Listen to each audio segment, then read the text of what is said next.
Hi, I'm Lizzie and this is Laura, and this is day 5 of our Caribbean cruise on board Arvia in February 2024. If this is the first time you've watched one of our videos, make sure you're subscribed to our channel. We release a new cruise or travel video each week, and at the moment we're showing you what we got up to on our Arvia cruise. Today we were very excited because we are in St Lucia, and this is probably the island that we were most excited to visit. We headed to the buffet for breakfast, and I had a little bit of a cooked English breakfast where there were beans and sausage and white pudding and toast and some mushrooms on it. And I just had a bowl of cereal. Still wasn't feeling 100%, so didn't quite have my appetite back yet. After we'd eaten our quick breakfast, we headed down to the atrium, and we spotted actually that it was quite quiet in there. And for the first time, we were going to be able to take some photos of the Arvia light up sign. So we posted some photos, and someone very kindly came over and took one of us both by the sign. And we were quite pleased with ourselves there. So we headed over to Vistas, and neither of us are coffee drinkers, but we really wanted a cold drink, and we have been dying to try the coolers that you can get in Costa. So we both had one of those, which you can get on the deluxe drinks package. Straight away when we got off the ship, we headed around to the St Lucia sign. We'd already spotted this from the ship, so we knew we wanted to pop round there first, and it was really easy to find. We just came through the port area, turned left, and there was a massive grassy area with the sign there at the back. While we were there, we noticed that there appeared to be a sign for a little ferry that you could get. So we wandered around to there, and we found out it was $6 for a return trip into what they said was the centre. So we decided to wait for the next ferry and jumped onto that. Arvia docks are quite far out from the city in St Lucia, so we'd already had a little look and seen that it would be quite a walk round. So we were delighted to see that the ferry would make things a little bit easier for us. And we also got some great views of the ship from the ferry. Also in St Lucia today was Virgin Voyages' Valiant Lady, and we were very excited to see that. And again, it was great to be able to get some photos from the ferry. When we got off the ferry, we had to walk through the port building that Valiant Lady was docked at. And there were, again, lots of taxis on offer there that would have taken us on plenty of different trips around the island. But we really fancied a walk, so we didn't take anybody up on that offer, and we headed straight out of the building and went in search of some of the markets. Walking around St Lucia today was very, very interesting. So the first thing that we came across was a market that was all set up for Valentine's Day. The many different market stalls were decorated with red balloons. There were some that just appeared to be normal stores that were selling things like clothes, and then some that were clearly selling Valentine's gifts, such as nice little cute teddy bears wrapped in cellophane. And for some reason, there were people singing love songs on karaoke. At first, we didn't really realise it was karaoke until the singing sort of deteriorated a bit. As well as Valentine's Day, it was Ash Wednesday. So as we carried on walking, we came across a church, and there was a service actually about to start in there. So we just popped in, but obviously we didn't hang around. We then came across the Derek Walcott Square, and it was just a really pleasant place to walk. We sat down for a little bit in the shade of the bandstand and enjoyed looking at the water fountain. We carried on walking again, and just walked through all the colourful streets until we came to sort of like the main market area. There was like a big indoor building that had different stalls in there. There were lots of local crafts and things like that for sale, so plenty of souvenirs available. While we were in the market, we did buy our usual fridge magnet from there. It was considerably cheaper than buying it in the port buildings. The store holders were all very friendly and wanted to chat, obviously because they wanted us to purchase some of their goods. Towards the back of the market, there were some like shops that had doors on that closed, and they were trying to get us to go in and look at some of the artwork. And one of them said, "Don't worry, Charlie won't lock you in."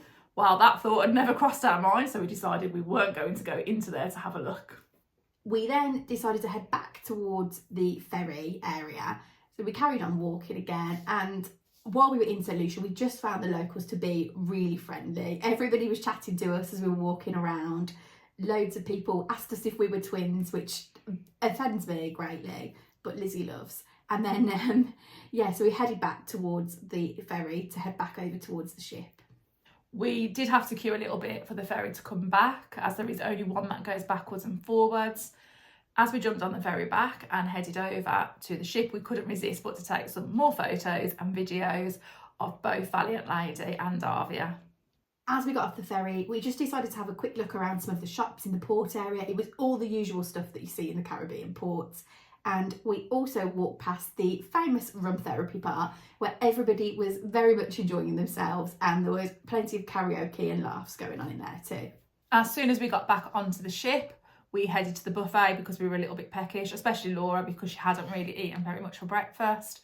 And we just grabbed a bit of random stuff again from the buffet. Then we popped to the glass house for a drink, and I just had a Diet Coke, and then Lizzie had my favourite drink in the glass house, which is the Pella Sparkling Rosé. It's such a nice drink, and it's well worth the deluxe drinks package to be able to get that one. We then popped back to the cabin for just a quick afternoon nap, and we were surprised and pleased to see that we'd had a little gift from P&O on our bed, just as a happy Valentine's Day, and there was a little bowl of chocolates, which was a very nice touch. So as Laura just said, we were in need of a little bit of a nap really. Laura still wasn't feeling great, to be honest, and for some reason I quite often get really swollen ankles on cruises and on flights. I sorted out the flights by wearing compression socks. However, I'm clearly not going to wear them on the ship in the Caribbean. So if anyone has any tips of how to stop swollen ankles, pop them into the comments below for me, please. We only had a short nap and we got ready to go out really early because we had Limelight booked for tonight. We also knew of 2 different sail away parties that were happening, so we wanted to go and have a look at both of them. The first sail away party that we popped to was in the Sky Dome, and it was a very typical P&O sail away party with the usual type of music, with a few Caribbean songs thrown in, and it was lots of fun with lots of people joining in with dancing and singing. We then headed out to the second sail away party, which was at the back of the ship, and there was a DJ out there, and everybody out there was having a great time. There were lots of people up and dancing around the pool, really enjoying and themselves. In the hot tubs. Yeah, so it was a bit different to a normal P&O party because of the difference in the music. The DJ was playing some dance classics really, and everybody was really up for it. Unfortunately, we didn't really stay out there too long because we were getting a bit hot and sweaty and we didn't want to ruin our nice outfits for Limelight. So we headed into Amber Lounge and just sat there to finish off our drinks. While we were sat in Amber Lounge, we saw someone else head towards Limelight to start queuing, and we didn't want to miss out on a good spot, so we decided to head that way too and join the queue. We were actually, I think, maybe second in the queue, which probably was a little bit too early, but it did pay off and we got a great seat in there. While we were in the queue, we also had a good chat with the fellow passengers that were standing there, and we discovered that the late night comedy the night before had actually been cancelled just before it was due to start. So we were super pleased that we hadn't stayed up late to watch it, because I think we would have been absolutely gutted if we'd made that effort.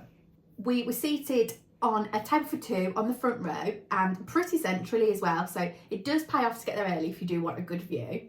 And when we were seated, we were handed a card to fill in a question that we wanted to ask Alice Fearn, who was the act for tonight. We were also able to give our drinks order straight away, and then somebody went over to get those for her. After a waiter had taken our food order, some canapes were brought over. We weren't a massive fan of these, to be honest, but we did give them a little bit of a try. Then our starters were bought. I had a mushroom arancini, and actually I really enjoyed it, and it was really nice. And I had some scallops, which have sort of a curry type sauce. Again, really tasty. Whilst the starters were being eaten, then Alice Fearn came out to do her Q&A session. So the lead singer from the Limelight sat and did this with her, and there were some really interesting questions asked, and it was nice just to get a bit of feel for her personality. We'd never seen a Q&A done before in Limelight, so it was a bit different for us. Then we were straight on to mains. I had a fish dish, which again was really tasty. And I had beef for my main, and the beef was very tender. After all the mains had been served, the Limelights come on and do a couple of songs, and they're very talented, and we really enjoyed their little set that they did. We were then served dessert, which I really enjoyed, but I cannot remember the name of it for the life of me. It was like a chocolate mousse type dessert, and it was served with some nice ice cream also. The ice cream was salted caramel ice cream because I obviously don't like desserts, as lots of you already know, and they said the only ice cream they could give me was what was on that dish, so I had salted caramel ice cream, which I'm not a massive fan of that either, but I gave it a bit of a try. After dessert, it was time for the main act. As Laura's already said, our act today in Limelight was Fearn. For those of you who don't know, she's a West End star who is most famous for her role in Wicked. We absolutely love the musical Wicked, so it's probably one of the most exciting things we've ever got to do on a cruise, getting to sit front row in Limelight, watching her sing Defying Gravity. And for those people in the audience who weren't as into the musicals, she did sing some pop songs and things like that too. So it wasn't all about Wicked. There was some other stuff in there, and everybody seemed like they thoroughly enjoyed the whole performance. After Limelight, we headed towards the atrium because it was silent disco night. We always enjoy a silent disco, even if we're not participating in it. We just enjoy looking and laughing at everybody. So we were a bit too late to join in on this one. It was really, really busy and well attended, and again, everyone seemed like they were having a great time in there. We then just grabbed a quick drink from Brodie's before heading through to the theatre. In the theatre tonight, there was a juggler called Tommy J, something very, very different to anything we'd ever seen on a cruise before. This was definitely geared towards families, and there were lots of silly jokes in there. I quite enjoyed myself watching this performance. I thought it was a good laugh, and he was clearly a very skilled juggler. After the theatre, we stopped in Brodie's, grabbed a drink and settled down because we knew the busker was performing. The busker on board this cruise is Abigail Smith, and we've heard her around the ship but yet to watch a full performance. We absolutely loved her performance. She sang a lot of songs that we really, really enjoyed and liked.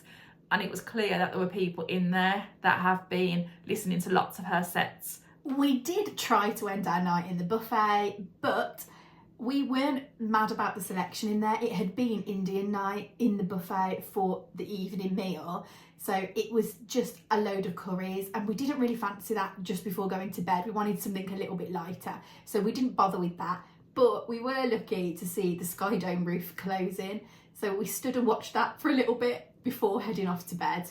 Overall today, we've really, really enjoyed ourselves. We love St Lucia and can't wait to go back there again at some point to explore more of the island.